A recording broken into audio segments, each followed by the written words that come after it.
Learning tunes, it's a thing which all of us do really. While we may practice scales and arpeggios and whatnot, learning tunes is really the thing that we need to do the most to some extent, because no one gets a gig just for playing loads of scales. No one likes to listen to a load of scales. People want to listen to tunes and fully written pieces of music. And you know, sometimes learning tunes can be quite a difficult thing, but in today's video I want to show you how I learn a tune, and more specifically a jazz standard. So let's get into it. Now first I'll find the original recording, or a good quality recording of the tune, which I know is fairly, you know, accurate to the original as well. I don't want one with too many changes to the original, and then I'll transcribe it out by ear and write the charts out myself. Now you don't need to do that at all. While I do think it is a good step in you developing your ear, and if you want to develop your ear, it's something you should do. I will be doing a video on that in the future. Comment below if you do want to see a video on that, and I'll get to making it a little bit sooner perhaps. But I transcribe and write out the charts. But all you need to do is go and see if you can find the music for the tune that you want on the instrument that you're playing it on.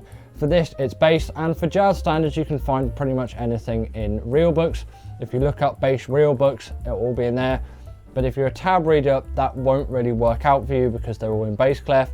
And you know, for especially jazz stuff, I do really implore you to learn your bass clef. I will be doing a video on that as well. Again, comment below if you want to see that sooner, because then I'll get it out sooner, about how to read bass clef, as it is incredibly useful for learning jazz tunes. But any tune, you want to find the music for it first. And then something which I think a lot of people do is just go through the whole tune, just put the actual tune on, or they'll just, you know, just play it through and just be like, oh man, this is way too difficult, or things like that. And that's not how you want to do a tune like this. I find the best thing to do is just get the original tune up, or the recording I've chosen, slow it down to probably about half, or if it's a particularly fast tune, maybe even a quarter.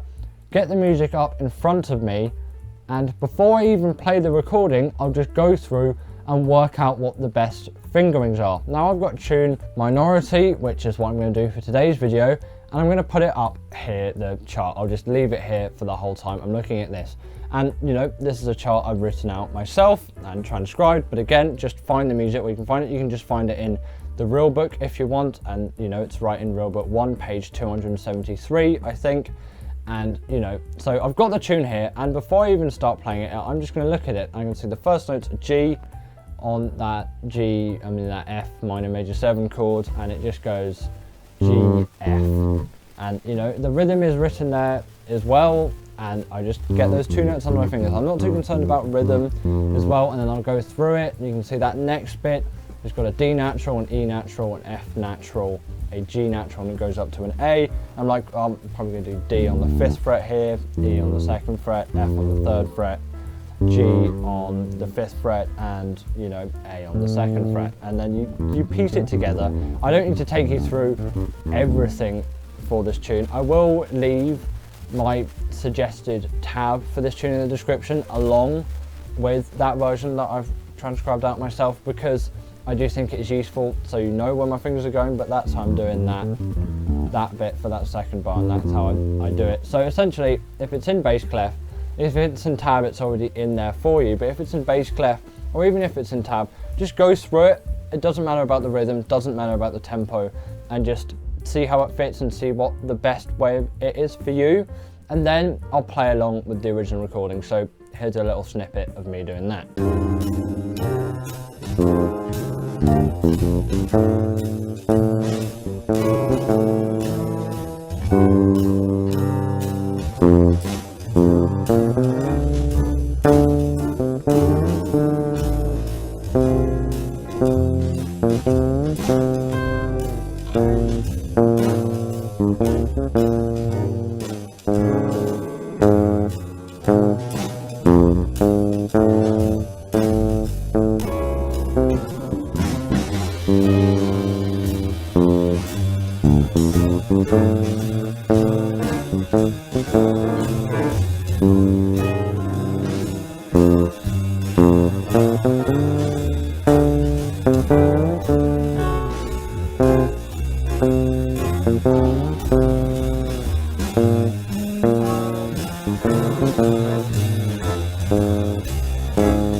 now that I've played it at half speed, I will consider to myself, okay, can I do this faster? If I'm struggling and stumbling, just do it again and just keep repeating until you feel as if you've got it down. But if you are struggling and stumbling over it, I would not say just keep doing it at the same speed. Slow it down even more, or have another look at the score again before you start going through it, and then keep going. Because essentially, if you make all these errors and these mistakes when you're learning a tune, you're actually adding that to your muscle memory, and you're much more likely to make these mistakes again.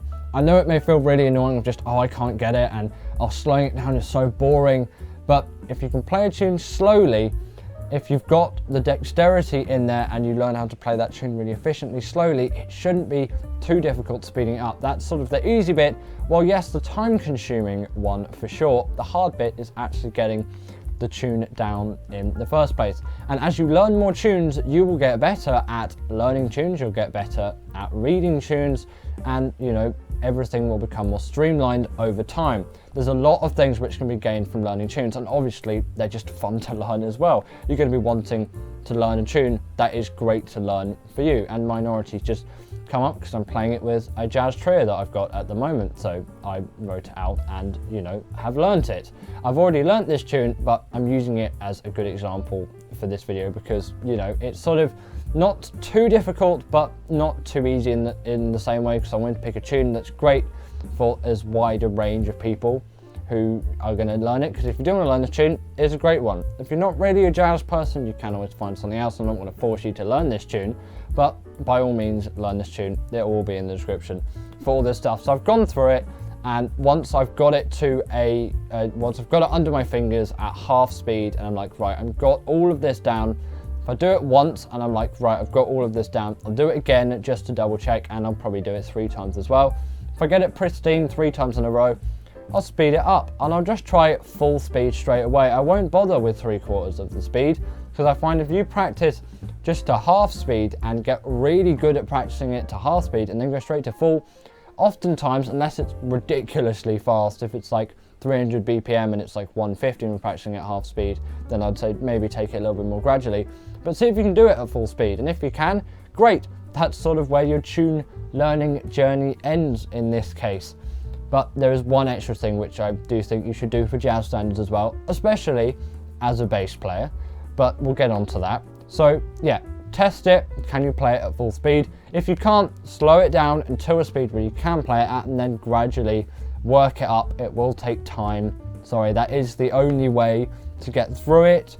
It is just time and effort spent at the bass. I promise, as you do it more, it will become easier and it will get better for you, and you'll enjoy the process perhaps even more. But I still think you should be enjoying it even if you're in those early stages as well. So here's a clip of me playing it at the original speed as well.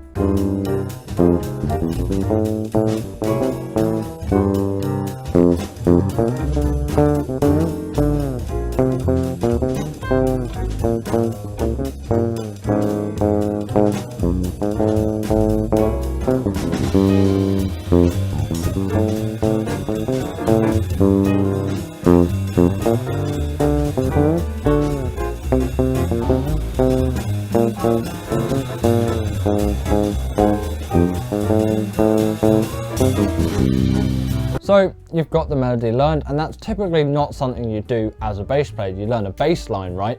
And this is also where I want to get into it with jazz standards. Typically bass players will just learn the changes. I like to learn the melody first and then learn the changes, and that is my next thing, is learn the changes to this tune. A app like iReal Pro is absolutely fantastic for this, as you can get the changes up there. But you know, you can even write the charts out yourself again for the changes. On my chart, I've wrote the changes out for you, but you know, you can do either or, it works fine, or just find the chords. And often as a bass player you are playing the chords, and you'll be doing that more, so it does make sense to learn it. But learning the melody is great for soloing, and it makes you understand the harmony of the tune, and when you're walking you can incorporate the melody into bits of your walking bass line. Essentially it's great to learn the melody, and I do think it's good just for whatever jazz standard you're learning. If you're learning jazz standards, of course, to learn that melody first and then you learn the changes afterwards. At least that's how I've always done it. I don't learn unless I've got to do it really in a really quick turnaround, I won't learn the changes before I learn the melody, because I think the melody is incredibly useful. Please learn your melodies as bass players. I'll be doing a video about that if it's not already out already. If it is, I'll put it there. If it isn't, then wait a few days and it will be out for sure. So you want to go through the changes next for a jazz standard. Often, if you're doing pop rock music, you'll just get that one bass part for that tune and then you're already done. But if you're learning jazz standards, then you've got to look at the changes. And our first chord is F minor major 7, which is a bit of an odd one, but it's an F minor triad with a major 7 on the top. So it's not got a minor 7, it's got a major 7 on the top. A little bit of a funky chord, but it's quite a nice one, to be honest. I do quite like the F minor major 7 chord. But yeah, and then you just go through and you continue on. So next is G minor 7, and next is G minor 7 arpeggio. But you do have to understand chord tones for that, obviously, as well. So go and watch my chord tones video and you can check out how to read chord tones. And then from that, you've learnt the melody through, and I've given you some structured guidance on how to do that. And then you just learn the changes really, and you just find out what all the notes are in the changes, and then associate the changes with the melody. So quite often it's great to learn the melody first, as you can sort of match it to the changes and it all really makes sense relative to the changes, because usually for jazz standards, the chord changes and the melody are often very, very linked in this tune. They pretty much are. There's a few things which are a little bit odd, let's say, but basically all of it's, yeah, it all really makes sense within the chords. You get a few tunes that aren't really, and they're a little bit quirky, let's say, but they all still work and sound great. But in this case, it is pretty traditional, because it is a pretty traditional standard. But yep, then you learn those changes and you're all good once you've associated them with the melody. A thing I would say is please commit these tunes to memory as well, as if you don't commit them to memory, you've sort of missed out on a final stage. And you know, you want to memorize tunes, especially in something like jazz. Memorizing the tunes is such a key part of how the tradition works, essentially. So memorize those tunes as well. As you memorize more, you will forget tunes less. You will forget tunes at some point and you might want to revisit them and relearn them again. But as you learn more tunes will become easier to learn and you'll remember them more strongly as well. Again, especially if you associate them with those chord changes for jazz standards, it's the perfect way of doing it, in my opinion. Now, when you see people practice, they practice all things like scales and arpeggios and chord tones and rhythms and bass lines and loads of different things. And you see people practice loads of different scales and exercises, and while they're all amazing and fantastic, there's one simple way, especially you can get into this as a beginner, which is more importantly fun, because practicing all these scales and exercises can be rather boring and you still get all this same skill development, especially once you gain that deeper understanding. So we're going to get into that method today. Now, the first thing you'll want to do in this step is pretty simple, and it's identify a style of music that you like. In my case, jazz. So for this video, we're going to go through some jazz stuff. And in this case, we're going to go through Recording Me by the amazing Joe Henderson today in this video, as it is a really great tune and there is a lot to be learned from it. And obviously what I'm talking about today, if you haven't seen the thumbnail, because I've probably got it there, and if you don't know by me already mentioning a tune, is this video is about learning tunes and how learning a tune can give you all of these like scale exercises. And essentially it is an exercise, but it's an all-in-one exercise which really can teach you a lot of different things about the style, and it's applied in the style, it's applied in the context, so you know it works within the style and you sort of just have to pick it apart. And this is why, you know, it's good to spend maybe a week on a tune, or at least a couple of days on a tune, just to settle it in. Now, you'll probably get bored of some of these tunes as you'll play them to death, but it is an absolutely fantastic way of building up these skills. So there are 10 skills which I've identified from this tune. And the first one we're going to start with today is just learning tunes and keeping them in your memory. The more tunes you learn at the end of the day, the more that you'll keep in your head. But learning a tune like this is still another tune that you can play on your bass. And from that, it improves your memory of learning tunes. As you keep learning tunes, more tunes will get stuck in your head. It sounds a bit counterintuitive, but you'll be able to play more tunes and remember more tunes the more tunes you learn. You think of it, oh, you learn loads of tunes. Yeah, you're going to forget loads of tunes, but the more tunes you learn, the easier it is to learn tunes and the easier it is to remember tunes. And this comes in case with any song or tune that you might be learning. The next skill is just development of tone. All of these tunes require a good bass tone, and you can practice that with all the movement and fluidity of moving around the fretboard with a tune like this. Next, this only really applies to fretless bass, so you can sort of call it 9 things for fretted bass players, but it's intonation and making sure that, you know, you're in tune. But it does still go for fretted bass players, as you can practice tuning your bass and being in tune and listening for those notes that you're playing and listening against what you're playing, so you can hear your tuning, and you know, you can make tuning corrections on a fretted bass as well as a fretless. Perhaps it's a bit easier because you can just move your hand, but it is good for practicing all those things around intonation.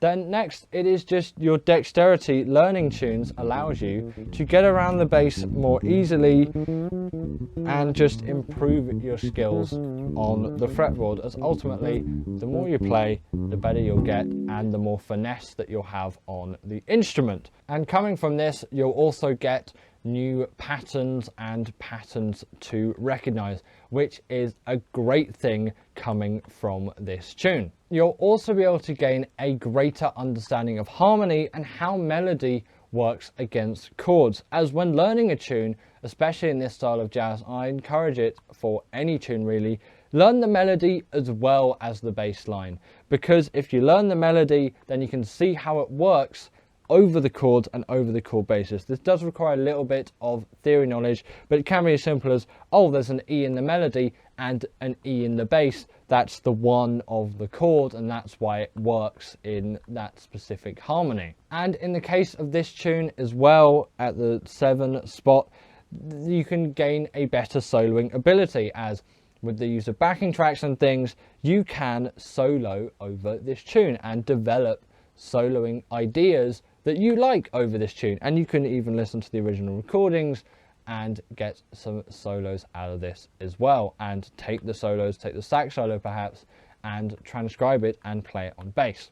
Then next up, we have got the fact that you can develop your ear through these things. It does sort of link into the last one with transcribing that solo if you so wish to, but you develop your ear for the style, you develop your ear for the tune, you develop your ear for the notes that you're playing and how it works against the harmony, and you just overall get a better development of your ear. And learning tunes obviously is the way that you're really going to do this most effectively. While scales and exercises can get your ear in for some things over certain chords, you really get all of this in context with a jazz tune. You can also practice your bass lines with a tune like this, as you can practice playing over the changes, and as well as playing the melody obviously and learning the melody and getting an understanding of the harmony, then you'll be able to walk the bass line of this tune, because it's jazz, we're going to be walking today, and you know, from that you'll be a better walker of walking on the bass, especially if you listen to what the bass player is doing. You can even transcribe what the bass is doing. You'll become a better walking bass player from playing tunes like this one.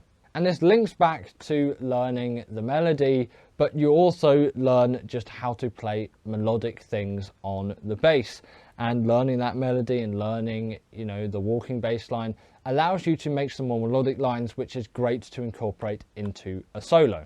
So now we've got all of those things and I've summarized those for you. I'm just going to go through, and we're just going to go through this tune, and you'll see, or hopefully we'll be able to see, all of these things getting applied throughout this tune. So in terms of apps which I think are really useful for jazz tunes, iReal Pro is one of them. I've got iReal Pro up with the Recorder Me chart. I'll put it on screen. I'll just probably put it down here so you can see the chart for this. But we can see the first chord is A minor 7, and this is where we're working on a lot of things already. We're working on our tone, we're working on walking around, and we're working on recognizing that harmony and building it. So an A minor 7 shape really is this for 1, 3, 5, 7.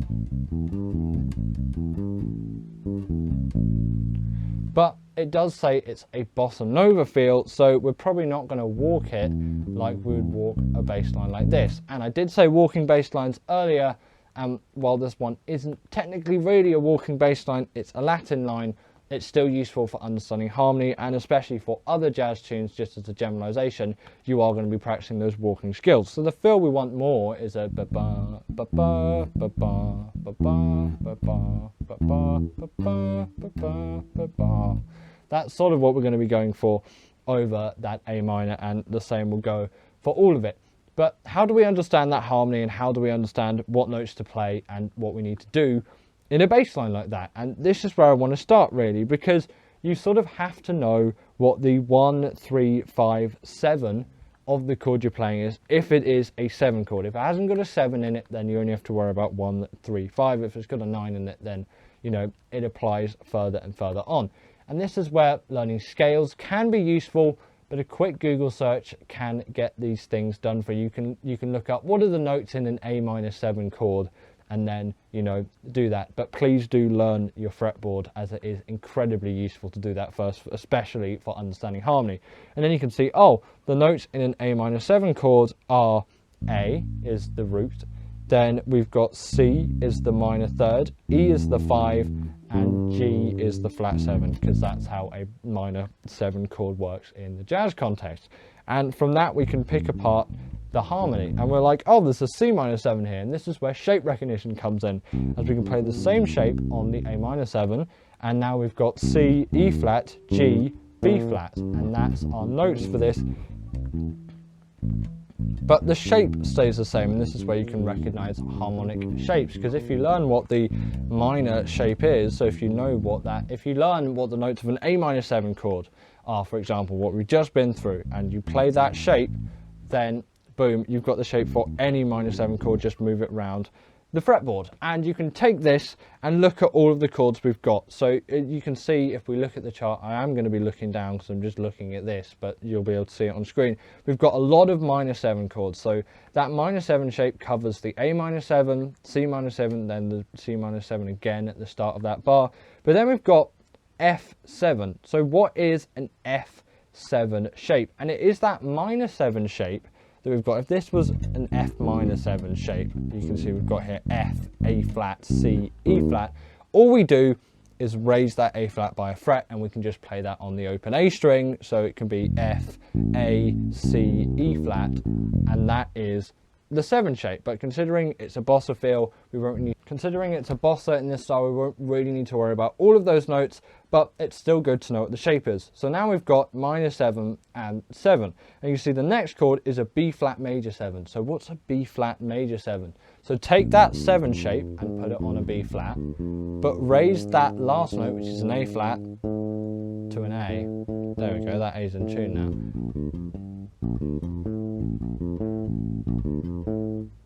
And then you can see you'll get this shape, and it does sound really majory, perhaps a little bit buzzy on that B flat there. Bad tone on my part, I should fix that. And that's where, you know, the tonality comes into it, and then, you know, you've got that shape. So then you can see we've got B flat minor 7, well, we can take that minor shape, there we go, and we've got E flat 7, so we move it up, and then you can see we've got that.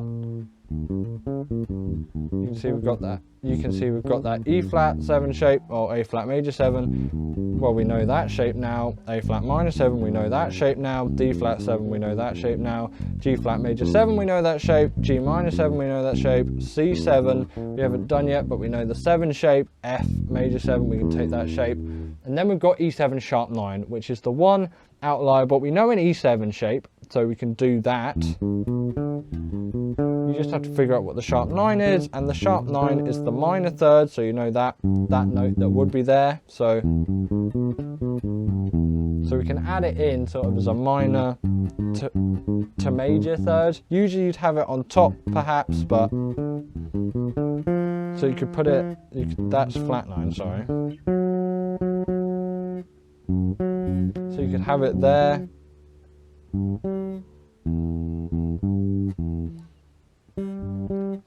So if you played that with the sharp 9, you could have it like this. Bit sharp on my G there, but I think it's better just to put it down the octave. And then we've got all the shapes for this, and then we can make a standard bass line for this, which we're going to use that shape with a ba ba da ba ba ba ba ba ba ba ba ba ba, etc. And then we can move it to the C. And we're just going to sort of, when there's 2 chords in a bar, we're just going to sort of double the speed of the shape, because usually we go ba ba ba ba, but we're going to go ba ba ba ba ba ba, and that's what we're going to do in all those sort of, you know, where there's 2 chords in a bar. So you see we've got B flat minor 7, ba ba ba ba ba ba, to the E flat 7, and we're only really focusing on the 1 and the 5 here, which is 1 string up and 2 frets up. So 1 3 1 3 3 5 5 7, but just going up a string obviously, and that's in terms of frets, and that applies to any one of these chords, as we haven't got any diminished or half diminished. Then you'd have to move that 5 down, and you have to understand how diminished harmony works. For the purpose of this tune though, that's not what we need to worry about, because there aren't any diminished or half diminished chords. Diminished chords have got a little circle on them, and half diminished chords have got a line in them. Now for any of you that think this is gibberish, you can watch my video on how to read chord charts, you can watch my video on how, you know, to interpret these notes. I will leave a PDF in the description of just the basic shapes for all of these chords, but you need to understand the notation as well, which is also a benefit you get from learning tunes of the style. You learn the notation of the style. Essentially those minuses are minors, and that means it's a minor chord. The little triangle there is major, and if it's just 7, it means dominant 7, which is major but with a flat 7. You can sort of think of it, if you have your standard chord, which is a major 7 chord, and you've got all the notes in that. If you want a 7 chord, take that 7, flatten it. If you want a minor 7 chord, then you flatten the 3 as well. Then if you go a step further and then you want a half diminished chord, you flatten the 5 as well. And then if you want a diminished chord, you flatten the 7 again. So you get a 6, but it's technically a doubly flat 7, and then you get a diminished chord. And that's how you can think of that basic harmony. But when it does come to things like sharp 9s, flat 9s, you sort of just have to know it. But if you know the scale, and you know it's 1 2 3 4 5 6 7 8 7 6 5 4 3 2 1, then you can piece together that a 9 is a 2, an 11 is a 4, and a 13 is a 6, and they're the only ones which you're really going to come across. You're not going to come across a 10, and you're not going to come across a 12, as, you know, the 10 is already a major third. But either way, then once you know the notation and you've got the chords there and ready, and you know what you're going to play, you can piece that all together and you know what you need for that specific tune. But it changes on a tune to tune basis, so you're always going to be practicing these skills. But by the time you've learned maybe 30 tunes, I know it does seem like a lot, but you will get there in, you know, perhaps even a year if you're going exceptionally fast and you're going through with it. And then you get to that stage, you've pretty much learned everything that you're going to come across. There'll be a few times where you get a few outliers and there'll be some weird things, but basically everything you would have already done and played before, and you would have really mastered it and nailed it down. So that does also very much help in the remembering tunes, as you can remember, oh, it's a 3 6 2 5 1 in F here, and you know that's just already in your brain, already in your memory, because you played it thousands and thousands of times. So then we get to how the melody works over the chord progression. And this one is actually slightly odd. You can hear that last note's rather odd. This is on the upbeat to the bar, and that's on 1, and that's the 6 of the A minor 7. So you could call it an A minor 6 chord rather than an A minor 7 chord, and I'd probably call it that, but you know, it's just recognizing how that melody fits over, and it's a sort of an unusual quality for a minor chord to have, but it is a nice one nonetheless. It's very close to the major third sort of its sound, but it's more minory, perhaps a bit darker, and I think that's why it works so well. But then, and just sort of picking it through over that C minor 7 shape, and you can see, you know that's the minor third of the C minor, and you can go through it and piece that melodic line together, and then you can make sense of the tune that way. So then once you've got the bass line down, and you've got the melody down, and you've got the tune learned, then you can really start, and I think as you're learning it as well, to sort of pick apart the harmony and get into the roots of why the tune sounds good. And then you can get into the soloing and think, oh, what am I going to play? And that's when you can dish out that whole A minor 7 shape, that whole C minor 7 shape, that C minor, that F7. But once you know the melody, you can incorporate bits of the melody into your solos, and there's all kinds of things you can do around that. So there's a lot that can be learned from learning a tune, and you really can get a lot out of it. So I would strongly recommend you to do it, especially if you're a beginner. If everything seems like all too much and there's so much to learn, just learn tunes and just keep learning tunes, and that's probably the best thing you can do. It's such a simple concept to grasp, but you can really get into some complex depths, especially when you get to the advanced levels. So really go through some tunes that you love and just keep going through it, and it will keep you motivated to practice if it's music that you love, and you're going to be learning some great things from it too. So that's all I've got for today's video, and I'll see you in the next one. Bye.